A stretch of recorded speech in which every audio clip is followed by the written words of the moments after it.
On Halloween night, October 31st, 2012, Rebecca was excited. Her trailer was decorated, her 3-year-old son, Conway, had picked out his costume, and they were all set for a fun evening of trick-or-treating. But when Rebecca didn't show up for work that morning, something that was very unlike her, her friends and fiancé grew worried. They decided to check on her, only to find her car parked in an unusual spot and her favorite handbag, which she never left behind, still in her locked trailer. Inside, things didn't look right. There were signs that something had gone wrong, a few unsettling details that hinted at trouble. As detectives started piecing together what happened, they found out that Rebecca had opened her door that morning to someone she knew well. The events that followed would uncover a shocking betrayal that left her community in disbelief.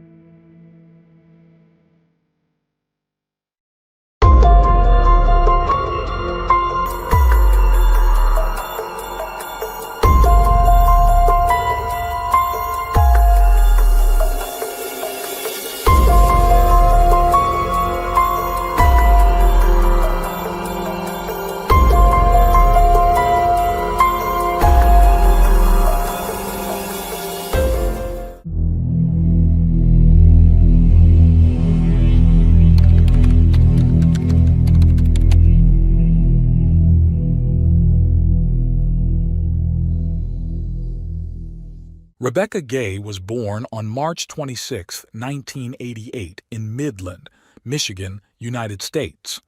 Her parents were a well-respected couple in their community. Thomas, her father, a certified welder and a devout man, was known for his equestrian skills and passion for raccoon hunting.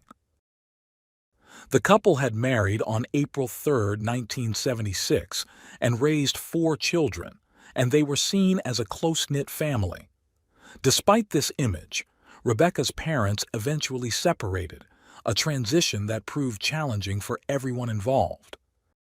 Rebecca excelled in high school, showing a clear affinity for her father's love of horses by joining the equestrian team.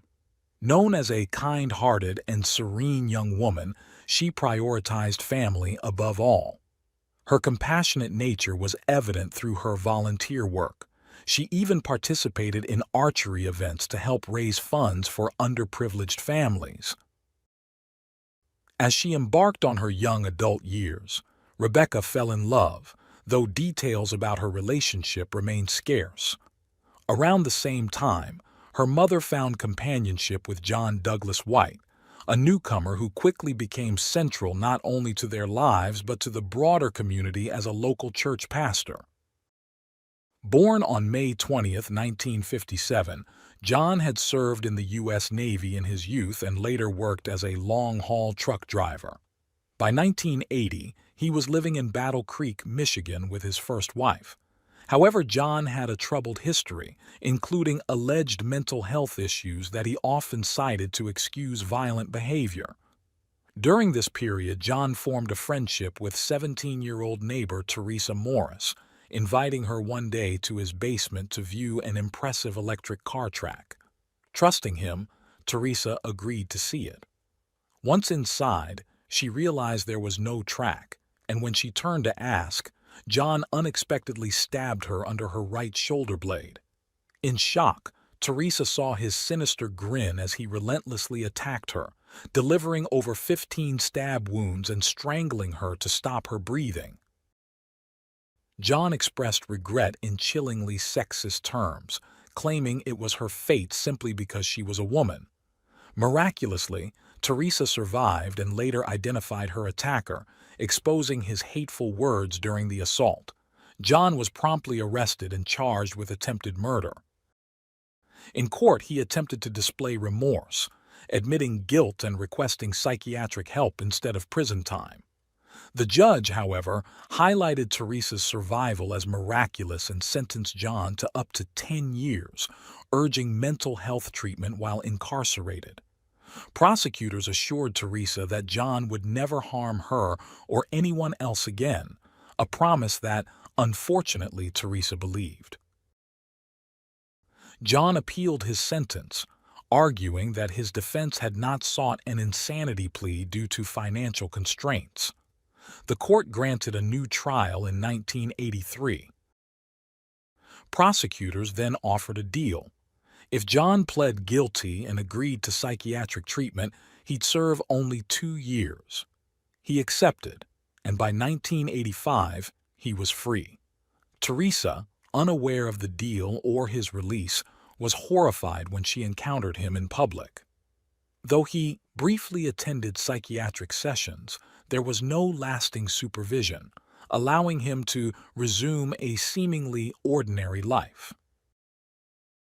In the early 1990s, John was employed in maintenance at a textile company. He was married with 2 children and expecting a third, living what appeared to be a family-oriented life. However, he secretly began an affair with a 26-year-old co-worker, Vicky, who mysteriously vanished in July 1994, bringing further shadows to his already troubled past. The search for Vicky began with a chilling discovery from surveillance footage at a grocery store parking lot. In the early hours, around 3 a.m., she was seen entering a black truck driven by a bearded man. Detectives believed this was the last sighting of her, and they quickly started investigating her close connections. Witnesses recalled seeing Vicky that morning, getting into John's truck. Further analysis confirmed the vehicle belonged to him, prompting the police to bring John in for questioning. During the interrogation, John admitted to having a secret relationship with Vicky, but claimed he had dropped her off at home safely on the night she vanished. Weeks passed with no sign of Vicky until a passerby discovered suspicious drag marks in a field. Following the trail, he found white sneakers, a woman's clothing, and trash bags emitting a foul odor. When he moved closer, his horror grew as he spotted a human skull partially exposed among the debris. The man immediately alerted the police, who confirmed the remains belonged to Vicky. Although decomposition limited forensic findings, indications pointed toward foul play, especially since her bra was found around her neck, suggesting it may have been used to strangle her. Determined to solve the case, detectives pressed John to take a polygraph, but he refused. Despite examining his truck, forensic limitations of the era rendered results inconclusive, leaving detectives frustrated. John remained their prime suspect. Days later, he attempted to take his own life by overdosing on pills and alcohol. In a subsequent interview, he confessed to suffering from blackouts, during which he feared he might have committed violent acts he couldn't recall. He speculated he could have hurt Vicky during one of these episodes. Eventually, he faced charges but struck a deal with prosecutors, pleading guilty to involuntary manslaughter. On May 8, 1995, he was sentenced to 8 to 15 years in prison, the maximum punishment possible for his case. During sentencing, he offered an apology to Vicky's family, describing her death as a tragic accident. While incarcerated, John attended therapy sessions, where he divulged disturbing fantasies about harming women and having post-mortem sexual interactions. Despite these alarming confessions, no further action was taken. After serving 12 years, he was released on February 11, 2007, with records indicating he had successfully completed programs for violent offenders. However, his son Gabriel expressed deep concerns, warning in a televised interview that his father was mentally unwell and shouldn't be released. Despite this family warning, John was freed and moved northward in Michigan, finding solace in religion. He settled near Montesano, assuming the role of pastor in a small, tight-knit congregation that came to view him as a reformed man. Soon he began a relationship with Sally, Rebecca's mother, sharing only a carefully crafted version of his past. He claimed he'd once had a minor legal issue, explaining it away as a misunderstanding involving a girlfriend's overdose. This story painted him as a victim of unfortunate circumstances, garnering trust and sympathy from those around him. Sally grew closer to him, even agreeing to a commitment ceremony, while Rebecca continued her life, welcoming her son, Conway, in 2009 at age 21. Though her relationship with Conway's father eventually ended, Rebecca worked hard to provide a loving home for her son. She pursued cosmetology certification and rose to a managerial role in a retail store in Mount Pleasant, securing a stable life that allowed her to purchase a mobile home. By 2010, Rebecca met Aaron Quinn, a supportive partner who brought joy to her and Conway's lives.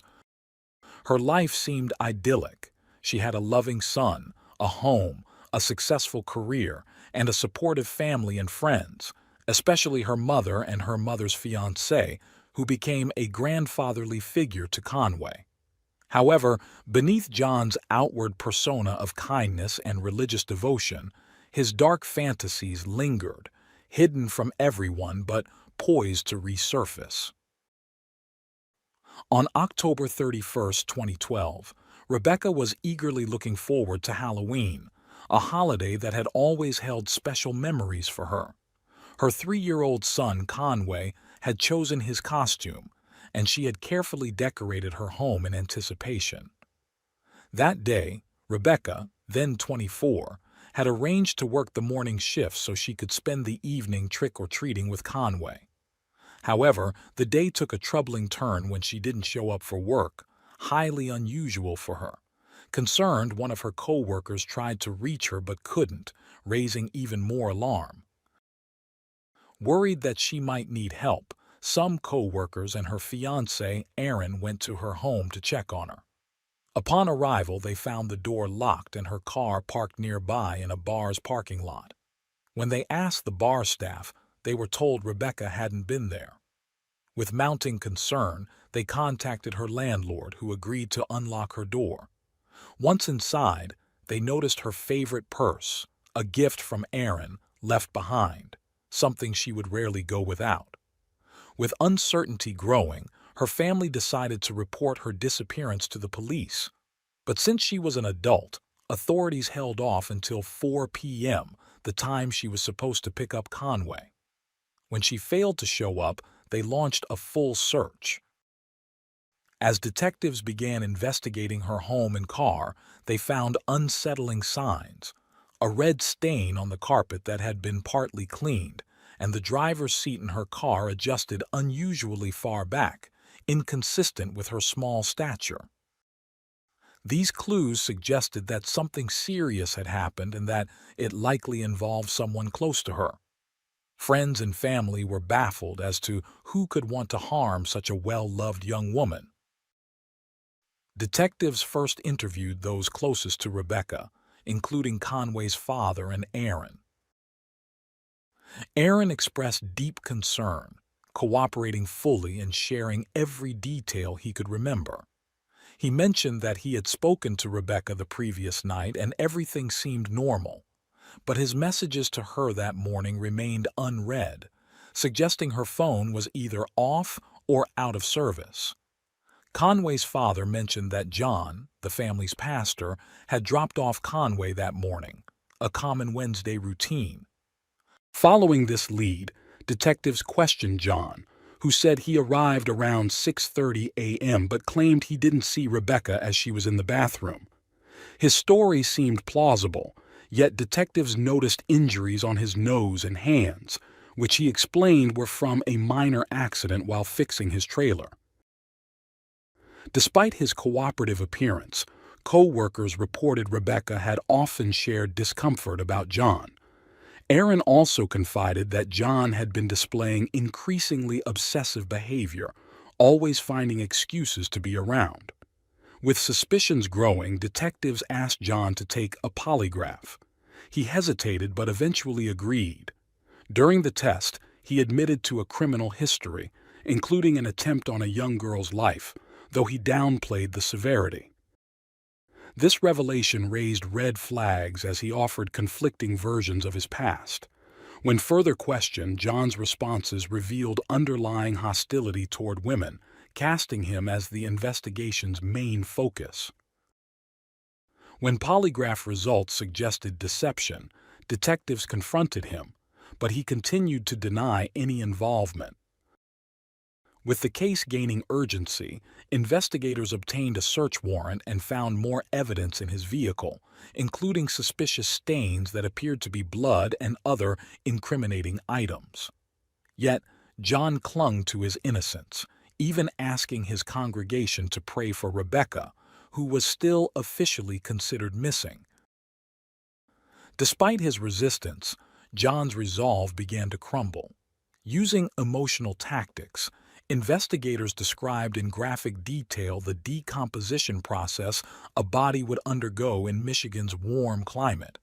Gradually, he seemed willing to open up, with his defenses cracking under the intense questioning. This tactic proved effective as John eventually broke down and confessed, providing chilling details. Officers who worked on the case later described his confession as a disturbing blend of cynicism and horror.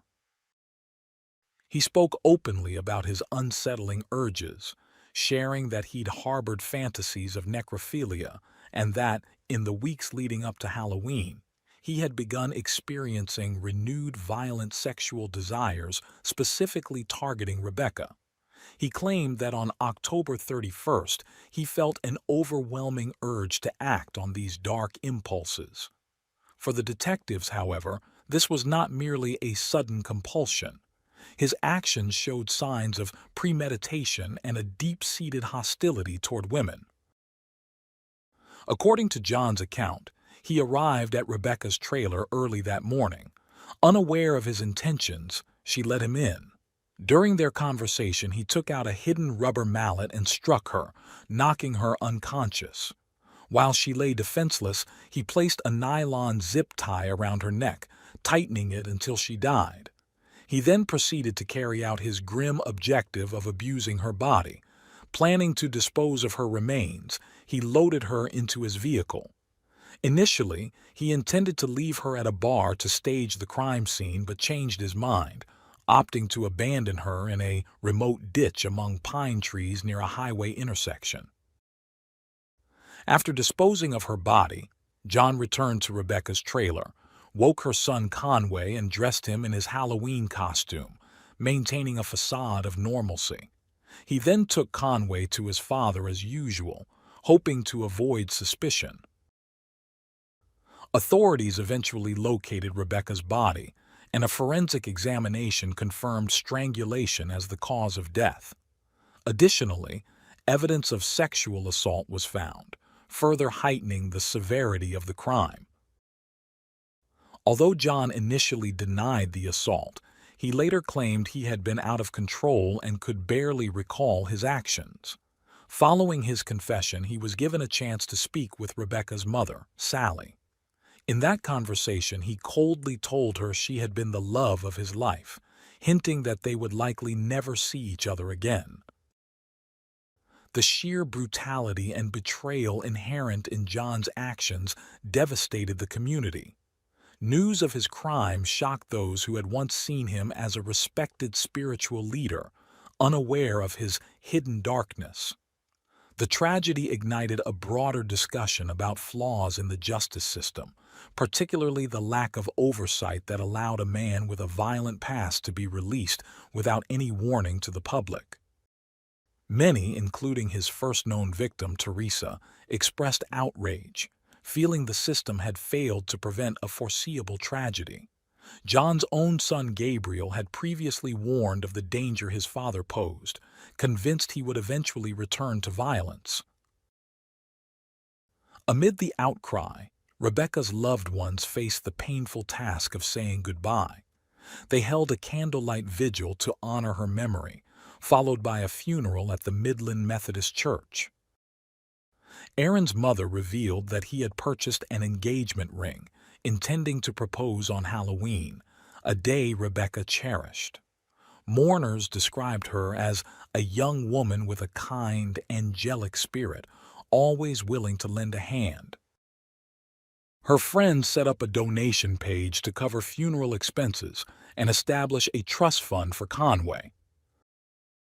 On November 8, 2012, John was transferred to the district court for a preliminary hearing to determine if there was probable cause for the case to proceed to circuit court on charges of open murder and first-degree premeditated murder. However, the hearing was postponed to allow for a psychiatric evaluation to determine his competency and criminal responsibility. By early 2013, the evaluation deemed him mentally fit for trial.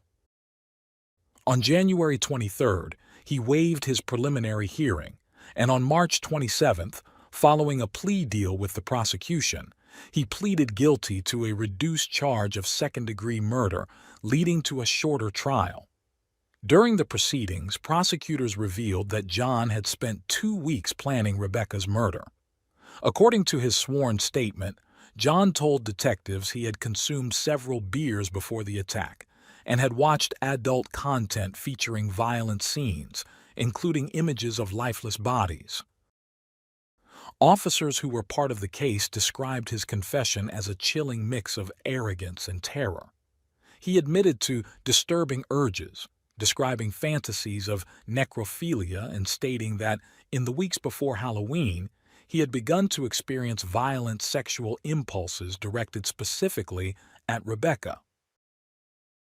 On October 31st, he said he felt an overwhelming compulsion to act, though detectives believed his actions were premeditated, stemming from deep resentment toward women. According to his account, early that morning, John knocked on Rebecca's trailer door, and, unsuspecting, she let him in. While they talked, he struck her, rendering her unconscious.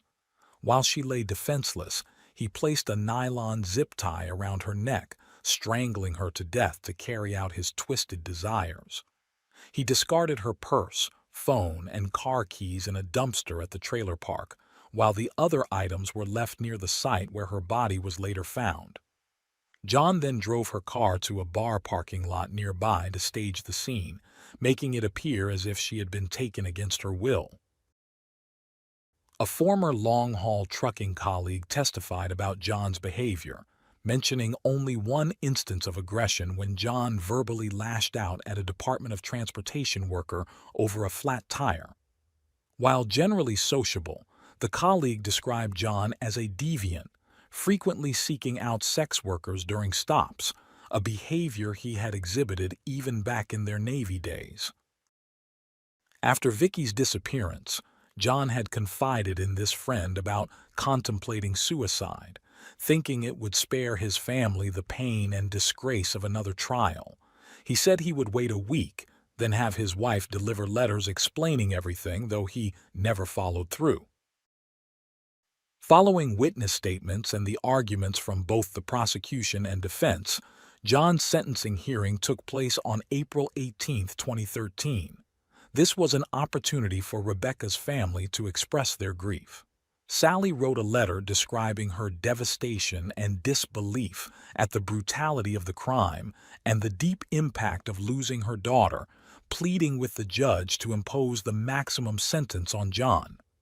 Deborah, Rebecca's sister, urged the creation of a registry for violent offenders like John, stating that if his history had been known, Rebecca might still be alive. After hearing these heartfelt testimonies, John White, then 55, was sentenced to 56 years and 3 months, the maximum allowed under Michigan's plea deal. While a harsh sentence to John and his defense team, Rebecca's family felt it was insufficient given the severity of his actions. However, John once again denied his victims true justice, this time in a more final way. 4 months later, on August 28, 2013, he was found lifeless in his cell. Prison staff attempted resuscitation, but it was too late. The Department of Corrections later confirmed that John, aged 56, had died of asphyxiation by his own hand.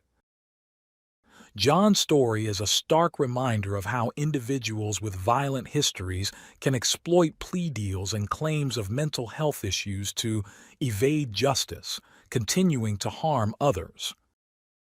His case raises difficult questions about the responsibility of authorities, the monitoring of violent offenders, and how justice systems can sometimes become traps for those they aim to protect.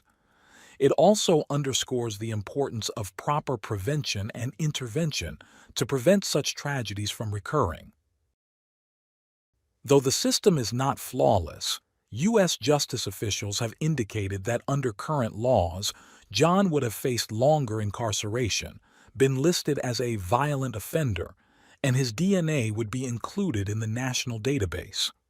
With more effective preventative measures in place today, officials hope to reduce the likelihood of similar cases.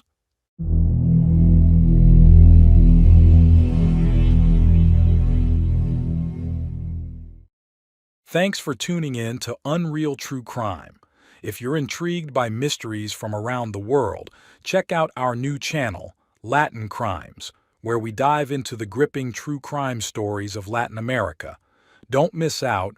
Subscribe now for more thrilling investigations.